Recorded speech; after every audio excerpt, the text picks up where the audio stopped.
everyone, good afternoon. I'm back. This is Sam Brusas and welcome back to my YouTube channel. Oh my gosh, this is it guys. Pag-uusapan natin ngayon, sila na kaya ang big board dito sa Miss Universe Philippines? Yan ang pag-uusapan natin ngayon. But before anything else, hello Philippines and hello beautiful people, mabuhay. Kamusta kayong lahat? Sana lahat po kayo ay okay at safe ngayong araw na ito. At syempre sa lahat naman ng mga bago nating subscribers dyan, hello po sa inyo lahat. Maraming salamat guys sa pag-subscribe ninyo syempre dito sa channel ko.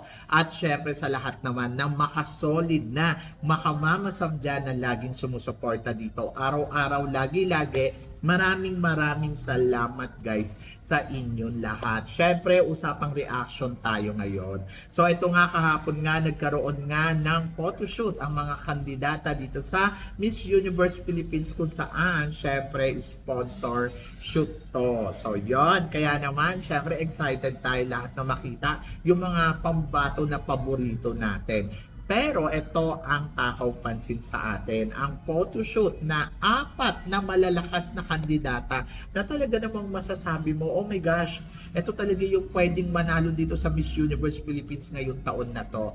At ang nakakaloka dahil pinagsama-sama sila yung malalakas na tinitignan natin dito. So ang tanong ng lahat, sila na kaya ang possible na maging Big 4 dito sa Miss Universe Philippines? Sino ba yung mga tinutukoy natin? So ito na nga, syempre, isa dito syempre ang pambato ng Taguig. Oh my gosh, syempre lahat tayo ay excited sa ipapakita ng pambato ng Taguig. At maraming nagsasabi, nako, para sa akin, ang mananalong Miss Universe Philippines ay pambato ng Taguig. At inaabangan natin yan kasi iba talaga ang galawan niya ngayon. At si Bella, masasabi ko, nako, isa to sa mga malakas na pwedeng sumungkit ng corona ng Miss Universe Philippines. Naniniwala ako na pwede talagang makoronahan, kung hindi man Miss Universe Philippines, kahit anong crown ay pwedeng iputong sa ulo ni Bella Ismael.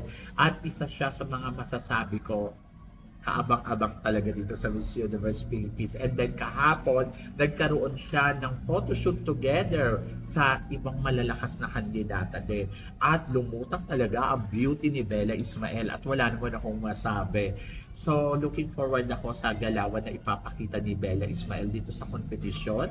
At tignan natin kung siya nga ba ang isa sa mga makakasungkit ng corona ng Miss Universe Philippines. But for now, masasabi ko si Bella Ismael ay malakas na kandidata at possible na maging Miss Universe Philippines. Guys, tingin niyo kung si Bella ang puputungan ng corona ng Miss Universe Philippines, ano kaya magiging placement niya sa Miss Universe? Tingin ninyo, aabot ba siya sa top 5? Tingin ba ninyo, kakabunga ba ang ganda ni Bella Ismael? Lalo na kung sa Puerto Rico, gagawin ang Miss Universe. At tingin mo, mananalo kaya siyang Miss Universe? So, yan ang abangan natin. So, comment ninyo yan kung ano ang nakikita ninyo kay Bella Ismael. And then, pangalawang kandidata, syempre si Roxy Bayeds. Yes, ang pambato ng Baguio. Alam naman natin, every year ang Baguio talaga, lumalaban yan sila. At lalo na ngayon, ang pambato nila ay si Roxy Bayeds. Oh my God, ang masasabi ko, magaling to. At iba ang karisma neto.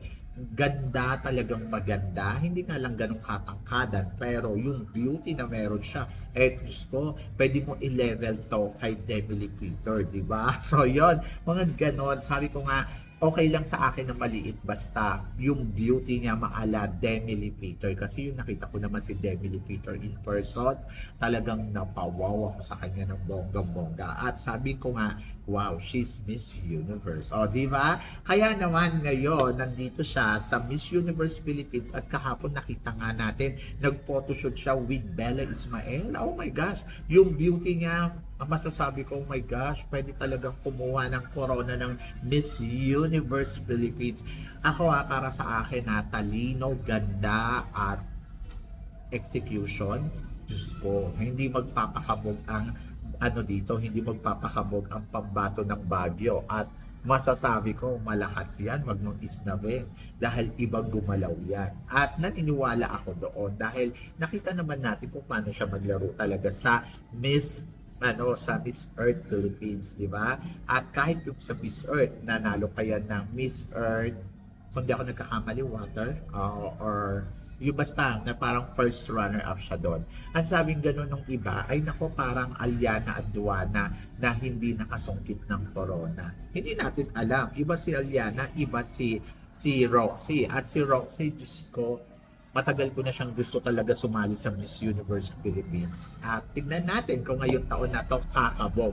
Pero ikaw ang tatanungin ko, kung sakali ba si Roxy ang mananalo Miss Universe Philippines, ano ang magiging placement niya sa Miss Universe? Tingin mo kaya-kaya niya makuha ang corona ng Miss Universe o tingin mo hanggang top 30 lang siya or top 5 or corona? So, i-comment below mo yan.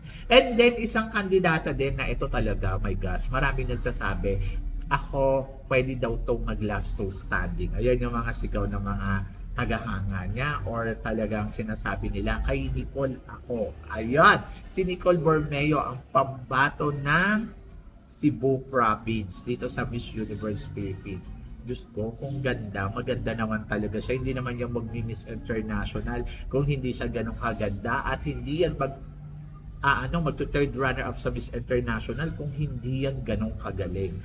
Communication skills, alam mo may ibubuga dahil matalino naman talaga ang pambato ng Cebu Province. Tapos beauty, yung iba may tiwala, yung iba wala. Pero ako, para sa akin, gusto ko yung transformation niya ngayon kasi nakita ko na parang ang bubbly ng personality, panalo ang galawan. Sabi ko nga, kung hindi to universe, pwede maging cosmo di ba?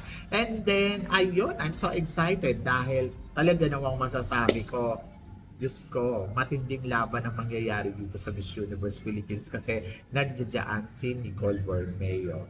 Si Nicole Bormeo, sabing gano'n, mag-alaati sa manalo kaya to. Siya kaya ang makasungkit ng Miss Universe ngayong taon na to, from international to universe rather.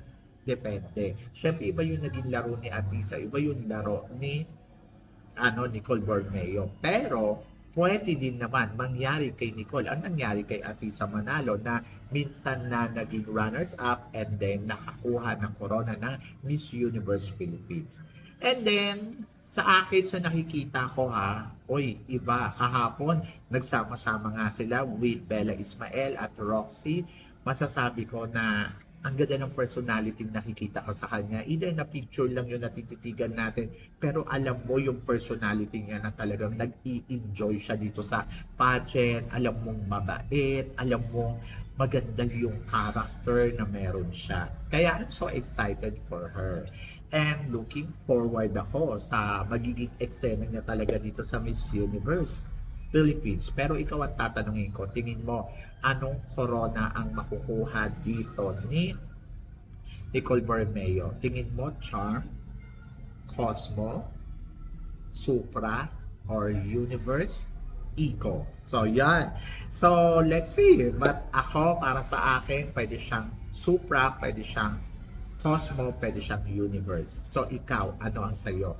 At tingin mo, kapag dinala to sa Miss Universe, manalo kaya to ng Miss Universe? Or tingin mo anong placement ang makukuha niya doon? Kung sakaling siya yung dadalhin natin sa Miss Universe ngayong taon na to, i-comment below mo yan. And then, isa pang kandidata na talagang ito, maraming sumisigaw. I think ang mananalo ngayong taon na to ay sila Union. Dahil nga sa nakikita nating total package na ipinapakita ng pambato ng La Union at yung mga galawan niya na talaga namang mapapawaw ka. Mapapawaw ka naman talaga. Paano naman kasi, Diyos ko, complete package yung nakikita mo sa kanya. Bukod doon sa matangkad na, may body, plus yung galing niya kung paano magsalita. Kumbaga, perfect na perfect. Kasi yung beauty niya ay talagang masasabi natin, class beauty talaga. yung standard ba ng mga pang Miss Universe. Sabi ganon, para daw ito daw yung 2.0 Catriona Gray. Ang dami nang gumaya kay Catriona pero hindi sila nanalo. Pero ito, hindi naman niya ginagaya si Catriona, pero yung level na meron ang Catriona Gray, ayun yung nakikita ng mga netizens sa kanya. Kaya nga, marami nagsasabi na, ito na ang mananalong Miss Universe Philippines ngayon taon na to. Maraming may sigurado na ay kay Bea mapupunta ang corona. Ako, ang tingin ko, sa mga galawan niya, kumpiyansa ako na parang, I think kay Bea to, di ba? Pero may mga nagre-react din at nagsasabi na, si Bea, baka gawin niyang Miss Cosmo or supranational. Hindi natin alam, di ba? But ang nakikita ko sa kanya, very strong contender dito sa competition ng Miss Universe Philippines, and then possible na siya ang mag-uwi ng corona ng Miss Universe Philippines ngayong taon na to para sa akin. Pero ikaw ang tatanungin ko, tingin mo anong corona ang mauuwi ni Bea Milan, ang pambato ng La Union dito sa Miss Universe Philippines? Yes, tingin mo siya ba ang tatanghaling Miss Cosmo, Miss Supranational, Miss Charm? Pwede ba siya sa Charm? Parang feeling ko hindi naman pan-Charm. Or tingin mo siya kaya ang kokoronahan ng Miss Universe Philippines? At kung sakaling siya makakakuha o makakasungkit ng Miss Universe Philippines, nakikita mo ba siyang mananalo na Miss Universe, or ano ang pwedeng maging placement ni Bea Milan sa Miss Universe? So yan, so syempre nakaka-excite ang opinion mo dyan. So please comment below para at least malaman ko naman kung ano naman ang chika mo. So yon, so silang lahat, syempre, di ba, nakita natin na nagsama-sama yesterday. Kung ako at tatanungin mo, para sa akin, sila nga ang big four na contender dito sa Miss Universe Philippines. At lahat sila, masasabi ko, magaling. Pambato ng Taguig, Bella Ismael, pambato ng Baguio na si Roxy Baez, and then of course pambato ng Quezon Province na syempre Nicole Bermeo, at syempre si Bea Milan Windorski naman para sa La Union. Sobrang natuwa ako, and then I hope, minamanifest ko na kung hindi man makuha nila ang corona ng Miss Universe Philippines or kung mapunta man kay Bea, I hope na silang tatlo or silang apat ay may corona at maging representative natin ngayong taon na to sa international stage, katulad ng Cosmo, Charm, Universe, and then of course supranational at Miss Eco International. Actually, 5 yan di ba? May isa pa. Pero ngayon, nakikita ko na talagang malakas ang magiging laro ng 4 na kandidata na to. And looking forward ako kung sila nga ba ang mag-uuwi ng corona ngayon taon na to dito sa Miss Universe Philippines for 2026. Ayan, 2026 pala.